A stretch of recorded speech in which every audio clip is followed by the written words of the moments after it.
because this is public money. The gunmen that you are providing, the bulletproof vehicles you are giving, the diesel that you are providing is all public money. It should be, me DGP garu annaru, it should be based on clear threat, credible threat. ఇప్పుడు మీరు నాకు చెప్పాల్సింది మైనంపల్లి హనుమంతరావు గారికి ఎక్కడి నుంచి threat ఉంది చెప్పాలి. తూర్పు జగ్గారెడ్డికి ఎక్కడి నుంచి థ్రెట్ ఉంది? రౌడీ షీట్ల నుంచి థ్రెట్ ఉందా? ఆ రోజు సంగారెడ్డిలో ఇద్దరు రౌడీ షీట్లను తీసుకొని పోయాడు కదా, వాళ్ళ నుంచి థ్రెట్ ఉందా? మైనంపల్లి హనుమంతరావుకి రౌడీ షీట్ల నుంచి థ్రెట్ ఉందా? మరి ఆయనకు థ్రెట్ ఉన్నప్పుడు ఎర్రోళ్ళ శ్రీనివాస్కి ఎందుకు లేదు? ఆయన కూడా ఉండాలి లెక్క ప్రకారం. బల్కసుమన్ కూడా ఉండాలి. కొప్పులేశ్వర్ కూడా 2+2 ఇవ్వాలి. జోగురామన్నకు కూడా గన్మెన్ ఇవ్వాలి. ఐక్యరెడ్డికి ఒక న్యాయం, జోగురామన్నకి ఇంకో న్యాయం ఎట్లుంటుంది? జైపాల్ యాదవ్కి ఒక న్యాయం, ఉప్పల వెంకటేష్కి ఒక న్యాయము, తల్లోజ్ ఆచారకు మరో న్యాయం. అంటే నువ్వు బీజేపీ కాంగ్రెస్ దోస్తి బాయ్ ఎర్రబెల్లి ప్రదీప్రావుకి ఒక న్యాయము, దాస్య వినయభాస్కర్కి ఇంకో న్యాయము. ఈ విధంగా మీరు ముసుగులో గుద్దులాట కాదు. ఐ డిమాండ్ ద గవర్నమెంట్, మీరు దయచేసి threat perception reports, security review committee recommendations ఏ బేసిస్ మీద చేసిండ్రు ఆ విషయాలు ప్రజల ముందర పెట్టాలి. ఇది ప్రజాస్వామ్యం. ఇక్కడ ఇది సీక్రెట్, మేము చెప్పము. వాళ్ళ ప్రాణాలకు ముప్పు అంటే మరి మా ప్రాణాలకు కూడా ముప్పు ఉన్నది, మా పెద్దిరెడ్డి ప్రాణాలకు కూడా ముప్పు ఉన్నది. అందుకొరకైతే అంత తీవ్రమైన ఒత్తిడికి లోనైండు. ఇలా హాస్పిటల్లో పోరాడుతూ ఉన్నాడు ఆయన. ఎవరికి చెప్పుకోవాలి? వాళ్ళ కుటుంబ సభ్యులు. మీకు చెప్తారా రేవంత్ రెడ్డి గారు? పైడాకుల అశోక్ న్యాయము, పైడాకుల అశోక్ ఒక న్యాయము, సత్యవతి రాథోడ్కు మరొక న్యాయం ఉండదు కదా? మాలోత్ కవితకు ఒక న్యాయము, సునీత మహేందర్ రెడ్డికి ఇంకొక న్యాయం ఉండదుగా? పట్నం నరేందర్ రెడ్డికి ఒక న్యాయము, అనుముల తిరుపతి రెడ్డికి కొండలరెడ్డికి ఇంకో న్యాయం. అనుముల తిరుపతి రెడ్డి మీద థ్రెట్ పర్సెప్షన్ రిపోర్ట్ ఏమున్నది? ముఖ్యమంత్రి బంధువులే ఆయన హోదా అయితే, ముఖ్యమంత్రి సోదరుడు ఆయన హోదా అయితే, షో మీద ఎల్లో బుక్, ఆ బ్లూ బుక్ ఎల్లో బుక్ ఉంటుందిగా సెక్యూరిటీ ప్రోటోకాల్స్లో, అందులో ముఖ్యమంత్రి బంధువులు వాళ్ళందరికీ కూడా అత్యాధునిక ఆయుధాలతో బీపీ కార్లు ఇవ్వాలి, అత్యాధునిక ఆయుధాలు ఇవ్వాలని ఎక్కడ రాసినదో దయచేసి ఆ విషయాలు ప్రజల ముందర పెట్టండి. జానారెడ్డి గారికి 2+2 గన్మెన్ ఇవ్వాలని, బీపీ కార్ ఇవ్వాలని, ఇంటి ముందర గార్డు పెట్టాలని ఎక్కడ రాసున్నది? ఆయన హోదా కేవలం రేవంత్ రెడ్డి గారికి దోస్తు కావడం వల్లనేనా? ఏంటి ఎక్కడ దురువులు? అందుకొరకే అర్జెంటుగా థ్రెట్ పర్సెప్షన్ రిపోర్ట్స్ ఇవన్నీ కూడా బయట పెట్టాలి. అదేవిధంగా ఫహీం ఖురేషి, అదేవిధంగా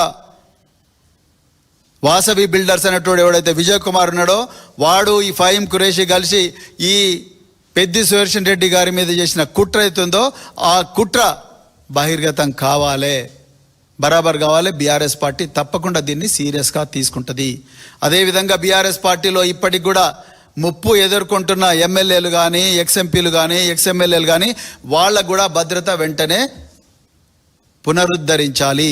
బీరం హర్షవర్ధన్ రెడ్డి గారు, అదేవిధంగా ఇంకా 5-6 మంది ఎక్స్ఎమ్మెల్యేలు గౌరవ హైకోర్టుకు పోయి వాళ్ళు ఒకటి తెచ్చుకున్నారు, ఆర్డర్ తెచ్చుకున్నారు. ఆ ఆర్డర్ను కూడా మీరు హానర్ చేయడం లేదు.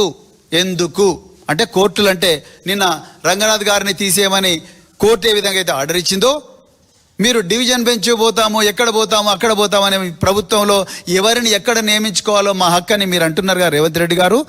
మేము కూడా ఏమంటున్నామంటే మాకు ముప్పున్నప్పుడు మమ్మల్ని కాపాడడం ప్రభుత్వం హక్కు.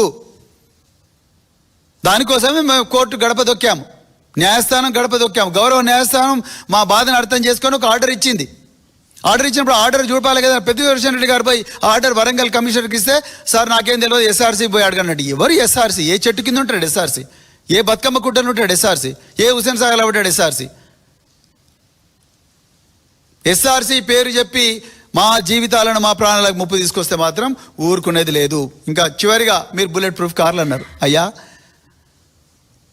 కర్ణాటకలో బుల్లెట్ ప్రూఫ్ కార్స్ మినిస్టర్లకు లేవు, కేరళలో లేవు, తమిళనాడులో లేవు, మహారాష్ట్రలో లేవు, ఒరిస్సాలో లేవు.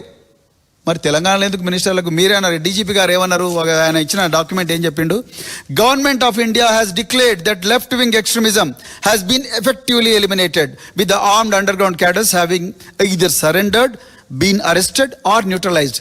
Telangana has likewise emerged as a Naxal-free state with no active underground Maoist leaders or cadres operating within the state. అన్నప్పుడు తీసేయండి మంత్రులందరికీ కూడా. ఎందుకు వాళ్ళకు? మంత్రులకు, విప్పులకు, జానారెడ్డికి వీళ్ళందరికీ ఇచ్చిండ్రుగా. ఇంకా కొంతమంది పోలీస్ అధికారులు మీకు దగ్గర ఉన్న వాళ్ళందరికీ అట్లనే పెట్టుకున్నారు కదా. అందరికి తీసేయండి. మరి వాళ్ళకొక న్యాయమో పెద్ద సుదర్శన్ రెడ్డికి ఇంకో న్యాయం ఉండకూడదుగా, వాళ్ళకొక న్యాయమో సత్యవతి రాథోడ్ గారికి ఇంకో న్యాయం ఉండకూడదుగా. Be fair. దీని మీద మేము తప్పకుండా న్యాయస్థానాన్ని ఆశ్రయిస్తాం, పోరాటం చేస్తాం. మీరు ప్రజాధనంతో మీరు మీకు ఇష్టమైన వాళ్ళకే గన్మెన్లను ఇచ్చుకొని వాళ్ళ హోదాను పెంచి మా ప్రాణాలకు మాత్రం ప్రమాదం కల్పిస్తే ఈ విధంగా ఒక పెద్ది సుదర్శన్ రెడ్డి లాంటి వాళ్ళు తీవ్ర అస్తత్వతకు గురయ్యే ప్రమాదం ఉన్నది. నేను మళ్ళీ చెప్తున్నా, మీరు మాకు గ్రీన్ ఛానల్ ఇచ్చారు, వెరీ వెరీ